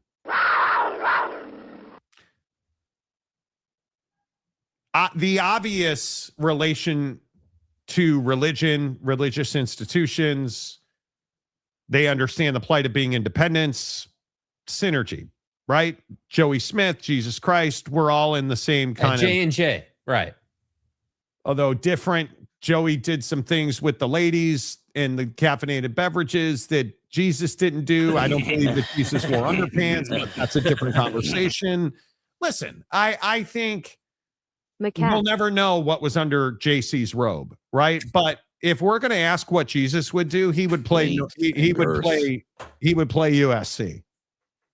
Okay? And he'd take advantage of the Trojan, right? Exactly right. And I think he would also play BYU. I think BYU there's no doubt BYU and Notre Dame, in my opinion, should play every other year. And I would love to see the two schools work that out. I think that's going to be tough to do. Notre Dame fan wants it. BYU fan wants it. BYU fan, again, I will die on the hill of saying BYU fan is one of the best fans in all of college athletics. They travel very well. Mm-hmm. I mean, they're passionate about their Cougs. Like, I think it's a no-brainer. And I say all of this because just remember, and again, I'll stand up, fix the pants, show you the cashmere. Okay, good. I'm more comfortable now. Notre Dame's at the center, the heartbeat, the pulse of college football. And even though we don't have a basketball program, we don't play basketball at Notre Dame. Even though we don't play basketball, Notre Dame football is as relevant now as it has ever been. Present. You've got Marcus, you've got Private Pile staring at him. Jake doesn't get that reference because he doesn't watch Private Pile getting his ass chewed in the hall. I know the reference. No, it's more he shot his drill sergeant and committed suicide on camera, but that's all different. The point is, I'm not talking about that. Yeah, you don't remember that, do you? My point is, we need Private Pile in Provo every other year. Private Pile. We need it every other year. Right? We need a donut in the Foot Locker. It's got to happen every other year.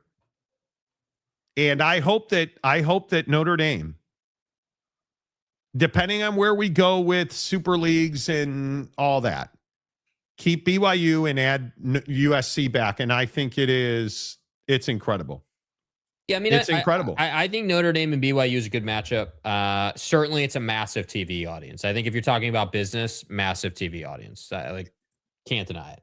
Yeah, Jimmy, you're 100% correct. Yeah. So you have time to watch porn, but you don't watch The Godfather or Full Metal Jacket. What about the 15 years or whatever that we lived together and all the time we didn't watch? Well, don't forget we're in my movies. basement now. Yeah, I know. We're in your basement, and it's a peasant show. I understand, but it's just Anyway, okay. My point is, Full Metal Jacket is an amazing movie, and I really do hope. USC fan, East Los Buddy. Can't make that up. Southern Cal should drop the game. They don't need it. Hell, go back to LSU or Texas kickoff, an SEC Big Ten scheduling agreement, or go back to California rivals. Why would you not want to play Notre Dame? Okay, let's just get this straight. Okay, anybody that says USC doesn't need Notre Dame is up in the night. Did Miami need Notre Dame last year? Has Notre Dame historically been a measuring stick matchup that often defines whether you get into the CFP or not? Did Bama beating the hell out of Notre Dame in the CFP many, many years ago propel them forward? Yeah, it did. Notre Dame is a measuring stick school. Notre Dame is a brand that if you beat them, that bolsters your resume. There's no question about it. They are always considered a quality opponent. It's good for recruiting purposes because it's always going to be national TV. So stop saying stuff like, hey, we don't need Notre Dame or Notre Dame isn't valuable to us, because that's a bunch of crap. Okay. If you want to talk about, overall schedule and where Notre Dame fits in, I personally would have Notre Dame at the top of my non-con list if I'm USC. Non-con. I would personally believe that BYU would be second behind Notre Dame. So I'd rather play Notre Dame than BYU. But if I can't play Notre Dame, I'm happy to play BYU. And quite frankly, USC, given where they are right now, needs as many CFP quality competition games as they can get. And that's exactly what Notre Dame is. And if we go to 24, which seems inevitable, a 3-loss USC team is going to get into the CFP. You just know that. Like, that's what's going to happen. So I just, I just think there's more incentive to play Notre Dame than there is to not. Yeah. Yep. Even atheists like BYU. Yeah. Yeah. Marcus is into you about your choice of movies. Ask Jake, what is his favorite movie of all time? Favorite movie of all time? Dark Knight. Interstellar or Dark Knight? Christopher Nolan movies are my favorite movies of all time. Dark Knight. Yeah. And then insert the title into this sentence for me, please. You're a jackwagon because you've seen Dark Knight a million times. Haven't seen Full Metal Jacket or The Godfather. What a disgrace to your family name. The fact that you haven't seen a movie makes you a disgrace to your family name. So let me get this right. Yesterday, I couldn't hit a ball 300 yards. And now today, I'm a disgrace to my family because I haven't seen Full Metal Jacket. That's so good. That Okay. is so good. Okay. A disgrace to your family. I mean, Selectively aggressive. you know, whatever, dude. That is so good. Whatever, dude. You know, Tropic Thunder, haven't seen it. What the hell is that, Private Pile? What is that? Jesus Christ. A jelly donut in your Foot Locker. Just search Full Metal Jacket jelly donut. It's fantastic. Platoon, Hamburger Hill, Apocalypse Now, Full Metal Jacket couldn't be made in this time and age. No, it could not. No, absolutely not. I would agree with that. What do you think your favorite movie of all time is? I mean, yeah, The Dark Knight's definitely there for sure. I think that I'm streaky with movies. I think like I really enjoyed Tarantino movies from back in the day. Love Pulp Fiction. Reservoir Dogs was amazing.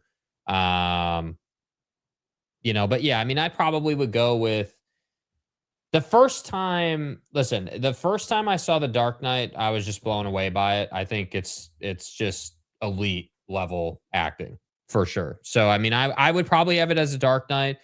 Interstellar for me is one of the best movies of all time. I think if you've never seen it or if you don't understand it, watch it again, understand it, understand the messaging, in the bigger picture, I think is outstanding. I think if we're talking about impact on society, I think the Matrix trilogy has people questioning their day-to-day still. The Matrix trilogy is not one of the greatest movies ever. Stop. See, you were fine. You were on the Interstellar. You were on the shit where Leonardo DiCaprio's in the Upside Down while dreaming. Yeah, it's called you Inception, dude. you were in the right place. And then you had to bring up The Matrix. Mm-hmm. What happened? Lord of the Rings, cat got your tongue? Dude. No. This is why I don't talk movies, bro. Say Shawshank Redemption. Say everybody says Shawshank Redemption, dude. Say I don't know what else you say. Gladiator is certainly Gladiator is definitely Gladiator is probably my favorite movie of all time. Shawshank Redemption has to be there. I would agree Interstellar has to be there. I loved Interstellar. But you got to watch that movie naked. So there is that. You can't really vibes. You can't really The baby biggest oil load that we've seen in a theater. I mean, the black hole in that movie is just incredible. You cannot say The Matrix. That just come on. Jakey Two Shakes getting defensive now. Come on. Yeah, Jake doesn't handle these conversations well. Jake does not. He gets upset. Isn't that right, Jake? I mean, I guess on some level. I think that if you give things a chance, you'll see what I'm talking about. But I understand. Give things a chance. Mm-hmm. You'll see what I'm talking about. Yeah, it's my Jaden Craig take, dude. Give it a chance. Wow, James catching another stray. Full Metal Jacket quote, did your parents have a child who lived? Exactly. Lopes fan Gabe, J2H also a big Finding Nemo guy. Yeah, Circle of Life and stuff. Right? Circle of Life. Quit with this or that movie could not be made today. Quentin Tarantino still makes movies like that. Yeah, and nobody watches. Yeah, I don't think that good old Tarantino's out here making Pulp Fiction again. Okay. Sergeant Hartman is the military character that first comes to mind. Platoon or Full Metal Jacket?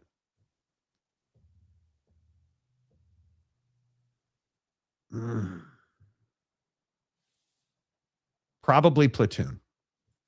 The Matrix itself is frigging amazing, but the sequels are just hard to stomach. I totally agree. The Matrix is cool. I don't think The Matrix is some unbelievable craft of filmmaking. The sequels, it was a waste of time. John Wick was way more consistent without the message. Thank you. I agree. Alfred Hitchcock movies are still phenomenal to this day. Rear Window is. I'm telling you. That movie is incredible. Guys, leave Jake alone. I can't help stupid takes, dude. It is what it is. Do not slander Lord of the Rings. It's not the same thing as The Matrix, especially Return of the King. Coming from a guy who has watched The Godfather and Full Metal Jacket. Okay, see, but when Jake was just a humble prepubescent child, Who the fuck are you? we actually used to go and watch Lord of the Rings movies together in the theater. Mm-hmm. We used to go and watch Fast and the Furious. And then he figured out what sex was, and now I got replaced with hot chicks. Or, well, at one point. You know. Jakey, you want to go out in the backyard, play some wiffle ball? No, I got to go over to Jessica's house. Okay.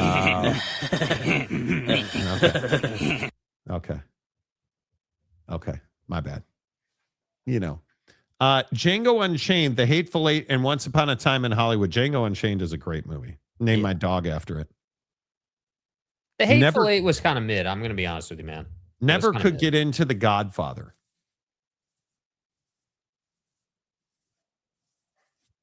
We're going to start calling you Clemenza. The Legend of Bagger Vance was terrible. John Wick series greater than The Matrix by a lot. By a lot. Not close. They're all the same movie. Are they not? Nah, I don't think they're the same movie. Where do you put Schindler's List? Don't. That was a joke. I was kidding. I think my top movies are The Godfather, Dark Knight's got to be in there, Shawshank, Inception, Interstellar. I'm kind of with you on the Christopher Nolan stuff. Yeah. I still think The Godfather, the original Godfather, is one of the greatest movies ever made. I think it's one of the greatest movies ever made. Mm-hmm. It is, and I know you've never seen it, but you know, Goodfellas, excellent movie. Yes. I mean, there are good movies that, I mean, who doesn't enjoy a Saturday night watching Casino? But is Casino one of the greatest movies ever? No. Right? Who doesn't enjoy The Wolf of Wall Street? Is it one of the greatest movies ever? No. Right? Like there are movies. American Gangster. No, not one of the greatest movies ever. Good movie. Not one of the greatest ever. Top Gun. Okay. Greatest movie of all time? No. Well, yeah, Goodfellas is better than Casino. Right? I mean, obviously we have to throw Rounders in the list. Another movie you watched, not one of the greatest movies. Michael Clayton. Yeah, Michael Clayton. Gosh. And Dude. You want to kill me? Yeah, his Clooney's performance in that movie is, I think that's some of his personal best work. I'm telling you, Ronin, great movie. Ronin with De Niro, great movie. Heat, great movie. What about the Bourne series? That's got to be up. Great movies. Yeah. Great movies. Right? Yeah, you can sit and waste a Sunday afternoon in November on the Bourne series. Yeah. There's no question about it. Goodfellas is one of the greatest ever. Sure. Ryan Duffy saw Wizard of Oz at the Sphere in March on shrooms. Didn't need cherries for the same experience Monty's having this morning. Okay. But see, now it all came out and I feel better. The twisting is not as bad. The movie diversion is entertaining, but the fact that we are not spending an hour talking about that Pac-12 video with the president is a missed opportunity. Oh, that's an old video now. Oh, yeah. We already did that, dude. Did you miss that?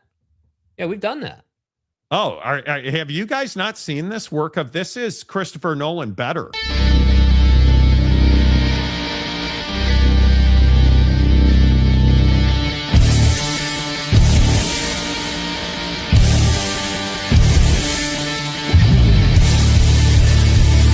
Nation, it's a new era for the Pac-12. Are you ready?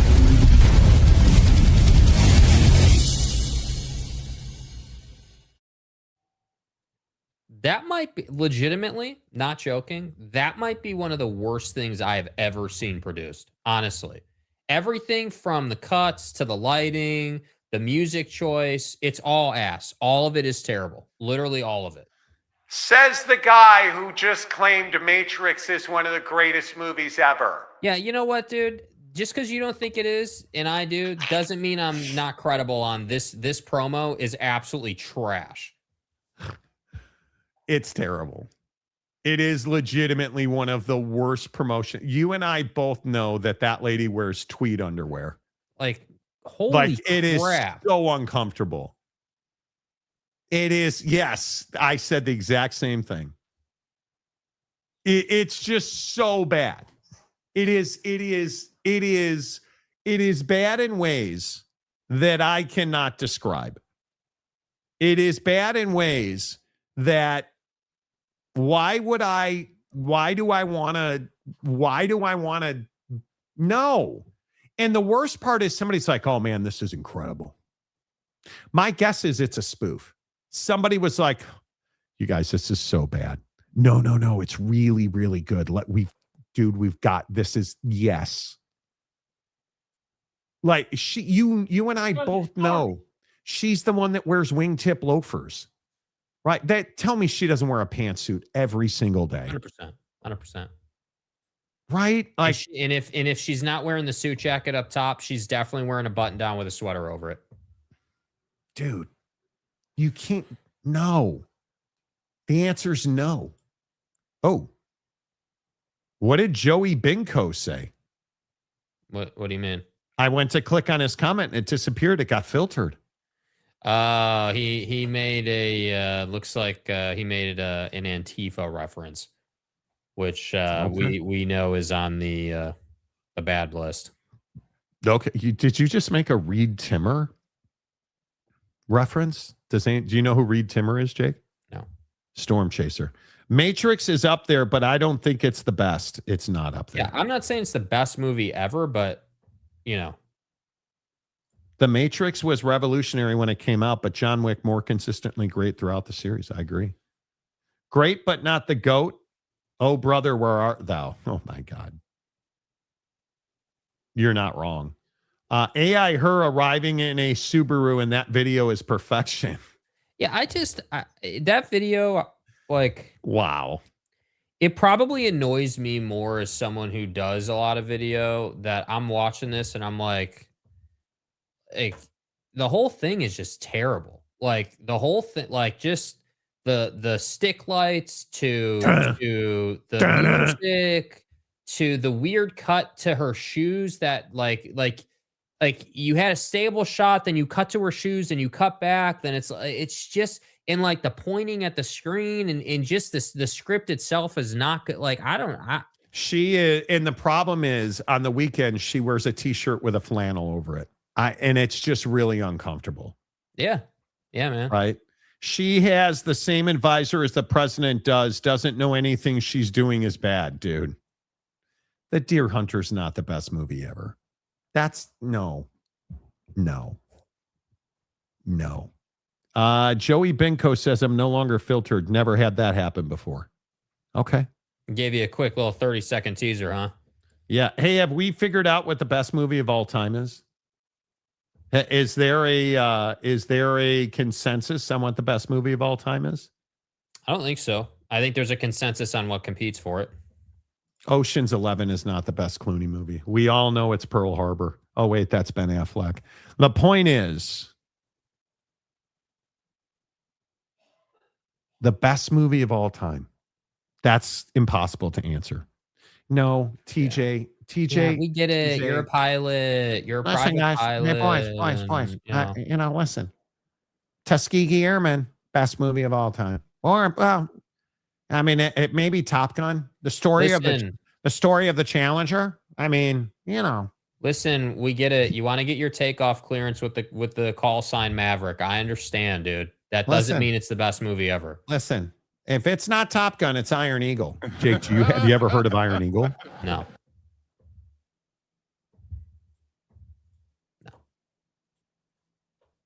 You've never heard of Iron Eagle.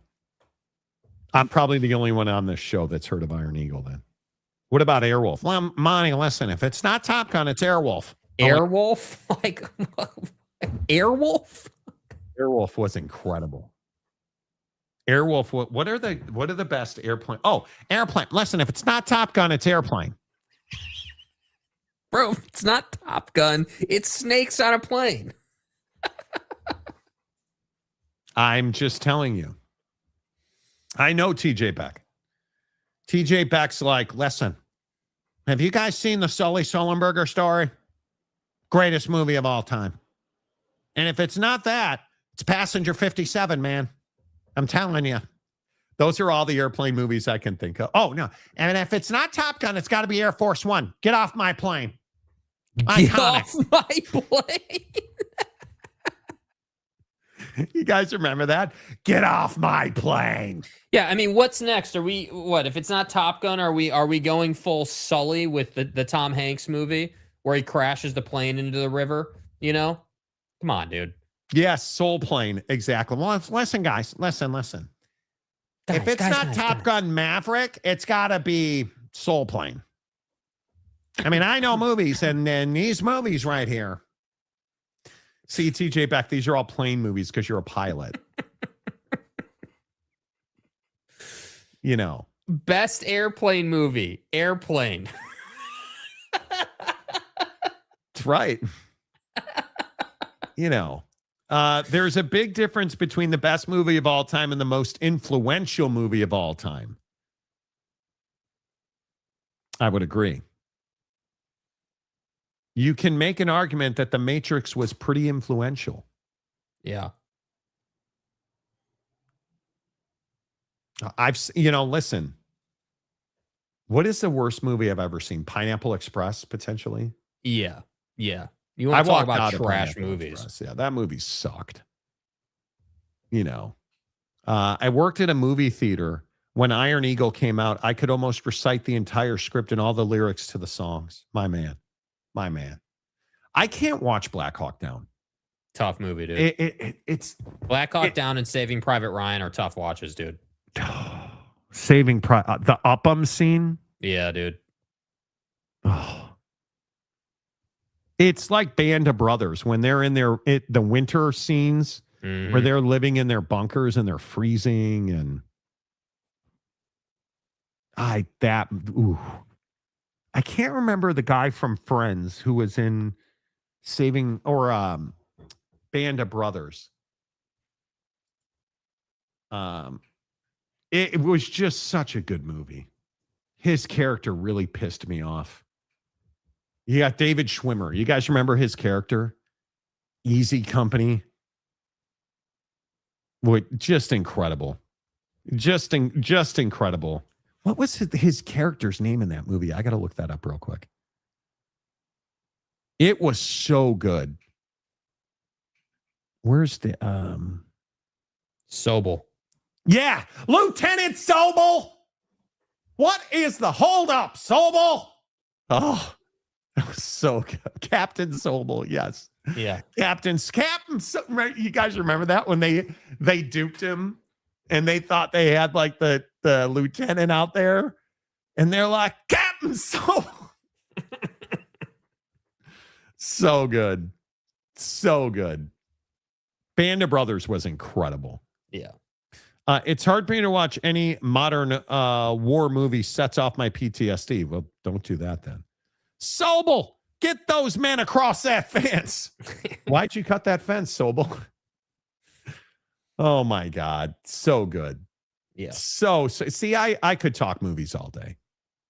But then Kyrie DeChambeau does not believe that we went to the moon. DeChambeau.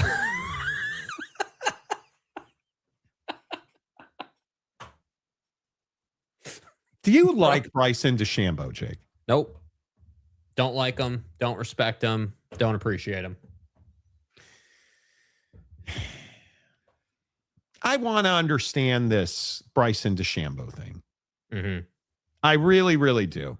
I don't understand it. I want to, though. Look, Elon says we've definitely gone there, so I tend to go that route because he's the man that knows quite a bit about all that. Artemis just went around the moon. So I do believe if we spent a lot of our resources like they say we did, I think we did. I don't think the footage is real, but I think we did go to the moon. I don't know about the footage. It's quite wild. Like, shut up, dude. Like, why am I not surprised you're a we didn't go to the moon guy? He is such a weird guy. He is, when you're quoting Elon Musk, you're in trouble. Well, why do we have this obsession with saying we didn't go to the moon? Why do we have to believe that we didn't go to the moon? This I do not understand. I want to. This is flat Earth. This is we didn't go to the moon. This is the shooter on the grassy knoll. Infowars.com. It was an inside job, that date that lives in infamy. Mm-hmm. You know. Mm-hmm. So wait, do you talk to me about Bryson DeChambeau. Do you like Bryson DeChambeau? No, not particularly. I think that Bryson is somebody who, dude, Bryson thinks he's holier than thou. Like, there's no other way around it. Bryson was this guy that came onto the tour and was a cool kid, had this unique swing, and, you know, he's infamous. If you go on YouTube and you look up Bryson DeChambeau Bay Hill, he was one of the first guys that attempted to drive it over the water at Bay Hill, and that's really where I felt like he made his name. But then I think that Bryson is turned into this guy who he dabbles in the political landscape. Like, obviously Bryson is really good friends with Donnie and really good friends with that group of people. And on its face, I don't necessarily have a problem with that. But what I have a problem with is this whole live golf, trying to get back to the tour thing, where Bryson thinks that he shouldn't have to pay fines. He should be able to YouTube wherever he wants. You know, the obvious issues he's going through during the round of playing all the same length iron and then having his irons go like way too far or too left. Like, he's just not very likable, man. He's not that guy. He used to be cool because he was like a scientist out on the golf course with how he treated his clubs and his putting technique and his swing. And now it's just turned into this thing where Bryson is this guy that went to live, thought he was holier than thou, wants to come back, doesn't want to pay the fines, wants to YouTube whenever he wants. And now we get a clip of him saying that he didn't go, that he trusts Elon more than he would trust NASA. He then says that Elon knows all about this, but Artemis just went around the moon, as inferring that Artemis somehow has anything to do with Elon, even though Artemis is NASA, not SpaceX. And then talking about how the footage is fake. And we didn't I get burned out on bro who constantly talks, but never performs. When is the last time Bryson actually did anything in the world of golf? When was the last time that dude was actually relevant? Oh, I know. When you were competing with Rory several years ago at the Open. That was the last time we saw Bryson DeChambeau actually do anything worthwhile on the golf course. And so I don't like the guy. I think that golf, does the tour, with the tour benefit? Sure. I mean, who wouldn't benefit from having a guy go out there and shoot a super low score, who's young and who's known by millions. But I'm certainly not going to sit here and be like, man, dude, I can't watch another Thursday through Sunday tournament without Bryson. I'm just not that guy, dude. I'm absolutely not that guy, bro. And it is, I feel like we're getting this more and more in sports, dude. We're getting more and more of guy who isn't like top tier personality anymore. Like isn't top of the game, but still runs their mouth like they're top of the game. And that's what I feel like Bryson has turned into. This guy who doesn't perform, but the chance just the second he gets to be out in front of the media, he's going to say a bunch of stuff and stir the pot and talk about this and talk about that. And he's going to go to a dinner with the political figures. He's going to do all this stuff. And it just drives me nuts, dude. Like sometimes I want to say like, man, can you just stay out on the course, make your content, do your thing, and not ruin the PGA Tour? How about that? How about you just simplify, man? Like that's where I come down on Bryson, dude. Let's see what your comments have to say. Rock and Rant, Bryson also doesn't believe that the Knicks came back last night. Yeah. I mean, we could talk about the Knicks, dude. The Knicks absolutely, I don't know what they were on for the first 3 quarters. They were not playing well. The defense was not good. Then Brunson goes on the heater late in the game, and, Cavs don't want to give Donovan Mitchell the ball. Okay, cool. That's probably not what I would be doing, but you blew the lead. And then after the game, Donovan's like, yeah, we blew the lead. We just gave this away. Like, that's probably not what we should be doing. So, it wasn't, that game to me wasn't better than the OKC Spurs game, but it was a good burner at the end for sure. Can we not say a good burner at the end? Yeah. Bro, I'm going through it. Empty. The opposite of full. I am going. It is. That was an event right there. That it was Napoleon Dynamite. Yes, it was. My biggest problem with the conspiracy theory of we didn't go to the moon is that it is giving our government the credit of pulling something like that off without a leak. Mm-hmm. Truth. Monty going to eat half a jar of peanut butter, dude. I am. Ooh. Monty's shattering the porcelain throne. Do you think you're nearing the end? Dude, I don't know what I need to do here, but the struggle is real.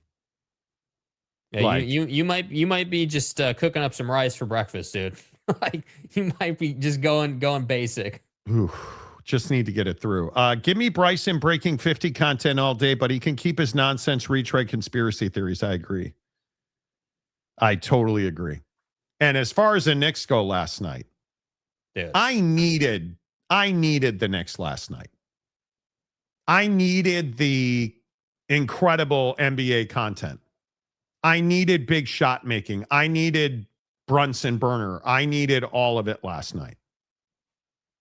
I absolutely needed all of it. No doubt about it. I needed it. Mm-hmm. So, and I need to, I'm never eating another cherry in the remainder of my life. Dude, it's not that you had one. It's that you had like 100 over 4 days, dude. I didn't know, and it is so... It's tough, bro. It's a great weight loss plan. Listen, increments of 5 at a time, okay? We're just going to do 5 at a time from now on, not like 25 at a time. And this is where the show will end today. I will have an update on the Cherry Gate tomorrow. Good Lord. Sorry you're going through it, bro. That's a tough lesson I have to learn, man. Oh, it is so uncomfortable. Yeah. I'm going to go take care of this now. If you get in an accident, make sure you get to theadvocates.com, where you never reach in your pocket to pay the advocates, 24/7, 365 at theadvocates.com. Until tomorrow, without cherries, say goodbye, Jake. Goodbye, Jake.